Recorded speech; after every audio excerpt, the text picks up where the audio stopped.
What I want to cover in this video is common mistakes, or maybe just things I disagree with about antinatalism that I've seen espoused by antinatalists, and some of them are actually quite common. I also put a post out on my channel to ask you guys what you thought, and I'm going to go through some of those as well. So the first mistake or misunderstanding that I wanted to go over, which I've actually seen quite a lot, and actually I think I've probably made in the past, or I've either made the mistake or I've done like sloppy wording where it's come across like I'm making this mistake. And that mistake is to think that antinatalism and reducing suffering are the same thing. Now, I can understand why people make this mistake for two reasons. One, because a lot of antinatalists are motivated by reducing suffering. Well, it's kind of like a half mistake, because on one level, I don't see antinatalism as reducing suffering. It's actually more preventing suffering. So to give an example, like if there's a kid being bullied in a school, right? And one day the bully goes in and decides not to bully the child they usually pick on. That bully is not reducing the suffering of the child. They are just not imposing suffering on that child, if you get what I mean. So it'd be analogous with procreation. By you're choosing not to impose suffering on someone by creating them, you're not reducing their suffering. I mean, one, because there's no one for whose suffering to be reduced, but also that's just not how the action works. But then I can understand maybe why people see antinatalism as something that is aimed at reducing suffering, if that is their general value they have, because you could also try to make an argument that antinatalism is reducing suffering in like a misanthropic way, the misanthropic arguments for antinatalism. So primarily that would be, you're not creating someone who, you know, most of the suffering that most people cause in their life is probably going to be to other animals. So you're not creating someone who is going to harm other animals by paying for them to be bred into existence in a farm, and then they're abused their whole life, and then they eat them or wear them or whatever. But also like the harm that we do to other animals through paying for taxes and stuff like this. And then there's also the harm that we do to humans as well, which is also significant, and it can vary based on the individual. But the reason I focus on animals first is because we just do so much more harm to them, or the average person does anyway. And we often don't appreciate that because most of the harm we do to them is not intentional and we don't see it. So I can see why people see antinatalism as reducing harm in that way, although that does then get into murky waters, because if you're making the misanthropic argument for antinatalism, you then get into this sort of murky territory of, are you accounting for all of the different impacts that having a child or not having a child would have actually had? Maybe there are some unknown unknowns, or maybe there are some known unknowns. It's very hard to actually calculate the ultimate impact of having a child. Obviously, you can restrict your analysis to just like the immediate indirect effects, but sometimes even those can be actually quite hard to sort of get a gauge on. So when I say it's mistaken, I mean in the philanthropic sense, in that by not creating someone, you're not reducing suffering, you're just not imposing it. Maybe that was an obvious one and I've just way over explained, but honestly, I have seen that mistake happen a lot. The second mistake, which is kind of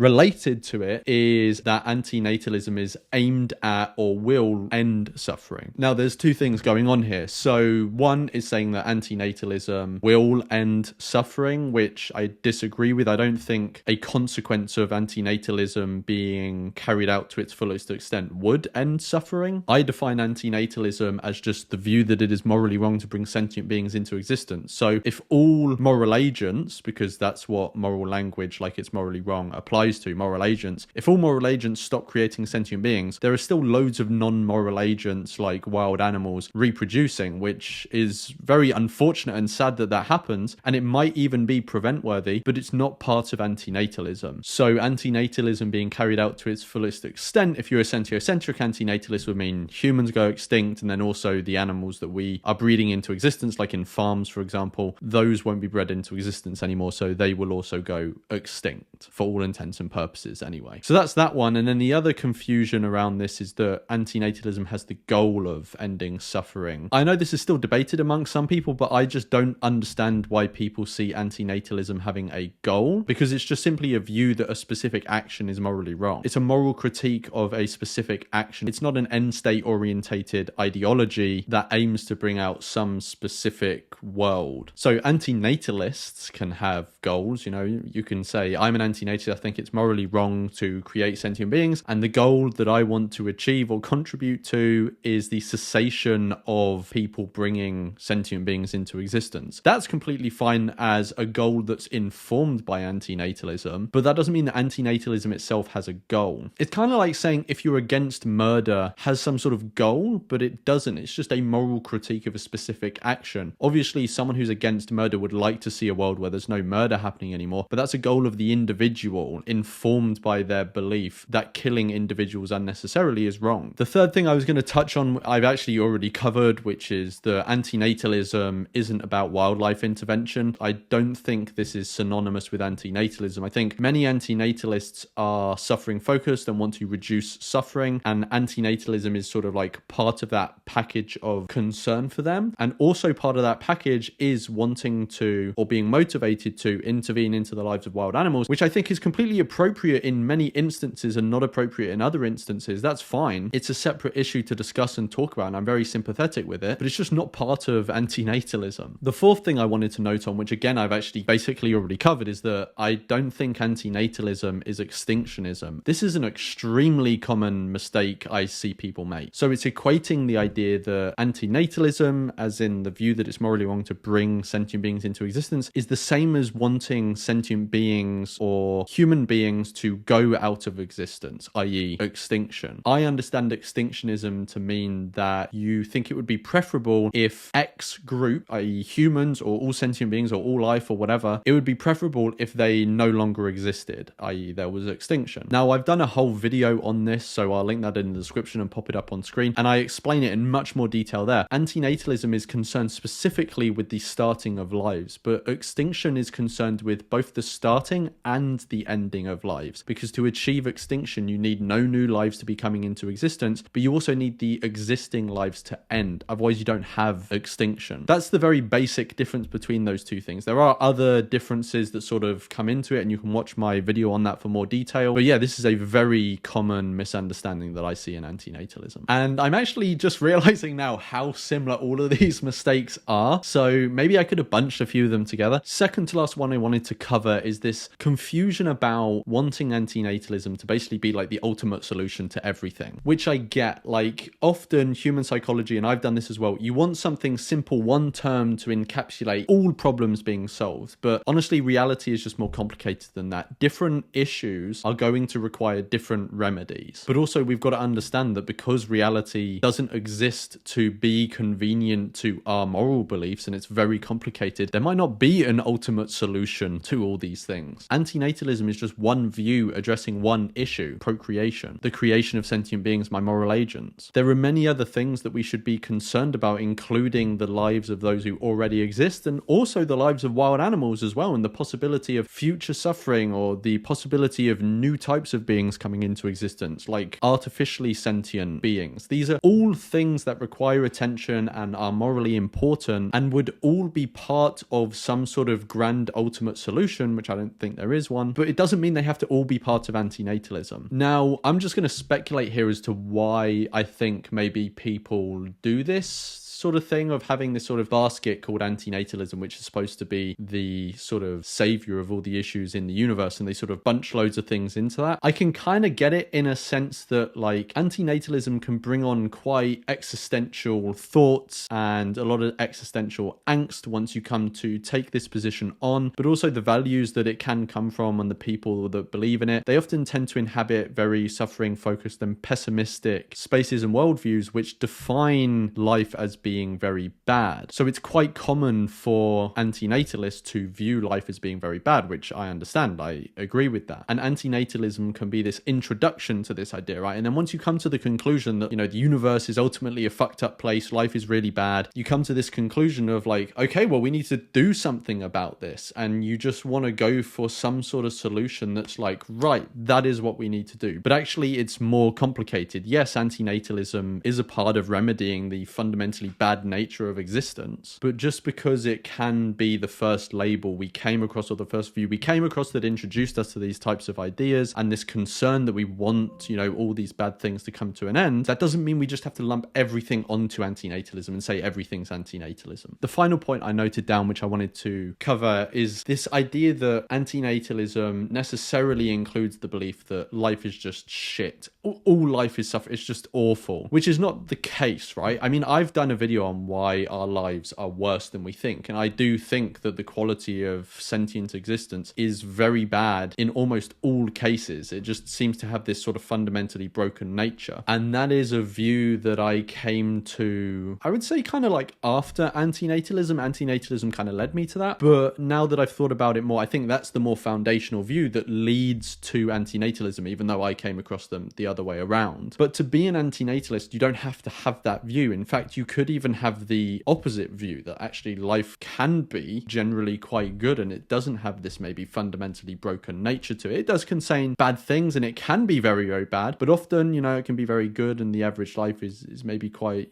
quite nice. You could have that view and still be an antinatalist, because there are the risk and consent arguments. It doesn't require you to think that life is ultimately shit, to think that it's not okay to impose suffering and death and the risk of extraordinary suffering on someone without their consent, even if there is some associated benefit, which may be the nice things that you look at in life. Then you've also got the risk argument. You can have this view that most lives, or many lives, are actually quite good, but all you need for the risk argument to work is that some lives will be sufficiently bad, which usually means they're very bad, to maintain that it is morally wrong to take that risk with someone else's welfare when creating them. The fact that when you create them, they could end up in that group of people that has just awful lives. So those were the points I wanted to cover. Now, like I said, I put this message out on, or post out on my YouTube channel, and quite a lot of people replied. So I'm going to quickly go through some of those and give my thoughts on them. So the first one is by Xenocrates2559, which says, interesting question. I'm not sure this is a mistake, but I think that some antinatalists link antinatalism to things like secularism, materialism, and atheism. In philosophical terms, this results in a rejection of metaphysics,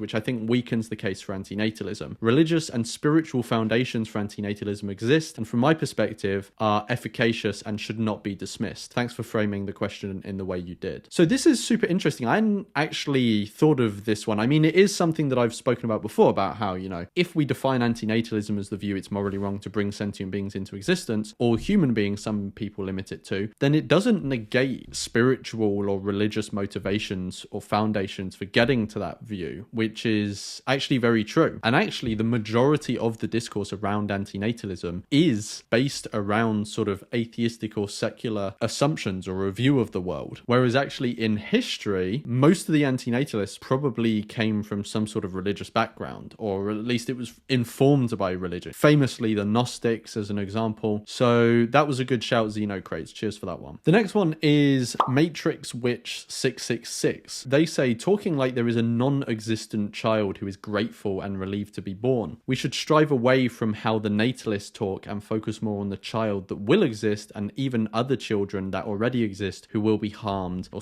/ lack resources if a new being is created. So this one's interesting. So I have been guilty of this in the past with sloppy wording. I think what this person is saying is basically, when we're talking about coming into existence, right? Often, as antinatalists, we will understand coming into existence. Not always, like I said before, but we will often understand coming into existence is actually not carrying any advantage, and it actually carries a disadvantage. Now, I think what this person is saying is that we should focus more on the disadvantage and the harm of coming into existence rather than any benefit of non-existence or some sort of positive that's accrued to a non-existent being, because obviously there is no non-existent being. And like the commenter says, natalists will often talk about non-existent children or people as if you are, somehow acting in their interests when they have no interest and stuff like this. So that's an interesting one, and I think I've fallen afoul of that, and I will fall afoul of it again in the future, because sometimes your wording just isn't always amazing. The next comment is by Kathy F4H, and they say that antinatalism doesn't include animals when it does, hence there is a need to differentiate with a different term, ethylism. So there's two things to say here. The first is that yes, I do think animals are included in antinatalism. I've done videos on that. I will again put them in the description, pop them up on screen so people can see them. So I agree with that. Honestly, I think I'm a bit biased, because most of the antinatalists, or pretty much all the antinatalists that I spend a significant time talking to, are pretty much all sentiocentric antinatalists. But there is a large contingent of antinatalists that are anthropocentric and don't include the creation of other animals or sentient beings generally in their antinatalism, which I disagree with and have gone over in my videos. The one bit I would disagree with, though, in the comment here is the idea that the inclusion of animals in antinatalism is actually accurately captured by the term ethylism, which I don't think it is, but I'm not going to get into that now. I have actually a video coming up, which within a month of this video going out, the ethylism video will probably be out as well, where I'm doing a deep dive into ethylism, looking at what it is, how it compares to antinatalism, where I agree, disagree with it, stuff like this. So look forward to that video. Tiger Woman X Sweden also says that animals don't count, lol. So yeah,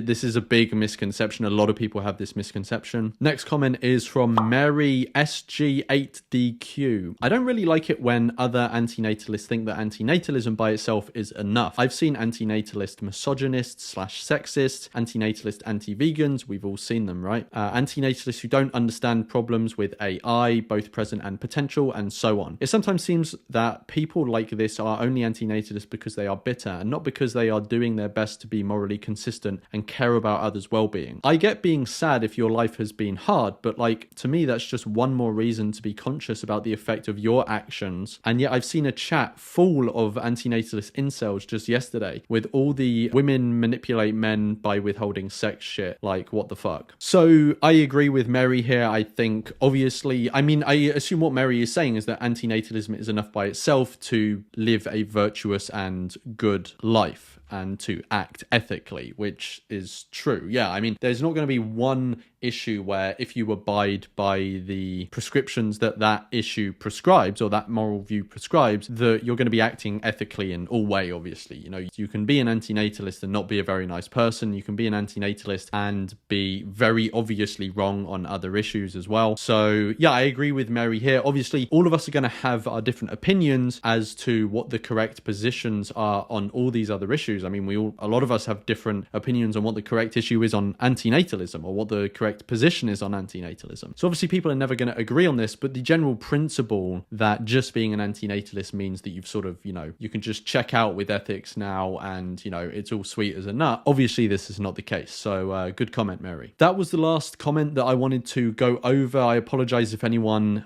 leaves any more comments on that post after I've recorded this. Thank you for everyone who has left comments as well. Let me know what you think of all of the mistakes or confusions that I've identified. Do you disagree with me on any of them? Maybe I'm confused. Are there further mistakes or confusions that you think antinatalists commonly show about antinatalism? Let me know in the comments below, and I will see you in the next one.